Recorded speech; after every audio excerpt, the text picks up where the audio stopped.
Bonsoir à tous et bienvenue dans ce point de l'actualité. Demain, lundi, le président de la République prête serment sur la Constitution. Alassane Ouattara va renouveler le contrat de confiance avec le peuple devant les juges. Il va prononcer la formule consacrée et recevoir le grand collier, un attribut faisant de lui grand maître de l'ordre national, une distinction décernée par la grande chancellerie.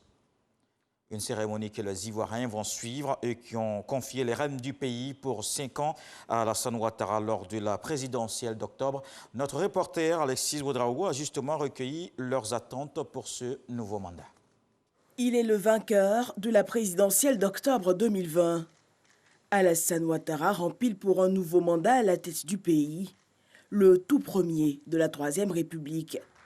Ce lundi, il prête serment devant quelques 300 invités, dont une dizaine de chefs d'État africains et de nombreux représentants internationaux. À l'heure du renouvellement de son engagement avec le peuple, les Ivoiriens, eux, affichent leur espérance en des lendemains meilleurs. Le président va prêter serment. Bon, j'attends que ce président rassemble tous les Ivoiriens et qu'il fasse beaucoup pour les jeunes. Bon, tout ce que je peux dire à le président, il n'a qu'à nous aider. On va travailler. C'est tout ce que moi je demande, qu'il fasse en sorte pour créer des emplois pour les Ivoiriens. Et puis encore, deuxième chose que moi je demande, c'est que le président fasse en sorte que nous les Ivoiriens on puisse se réconcilier.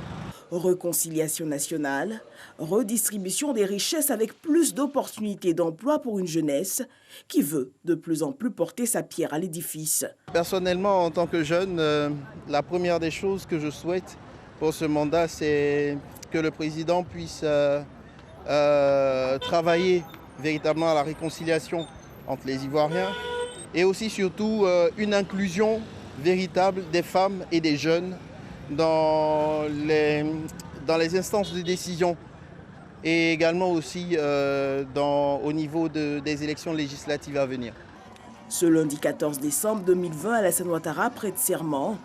Dans sa vision déjà affichée pour ce mandat, une réponse aux espérances des Ivoiriens, celle d'une Côte d'Ivoire plus solidaire pour un bonheur partagé. La culture ivoirienne vient d'être frappée par un deuil. Bianworé Baye Jean-Baptiste, connu sous le pseudonyme de Jean-Baptiste Zibodi, est décédé ce dimanche.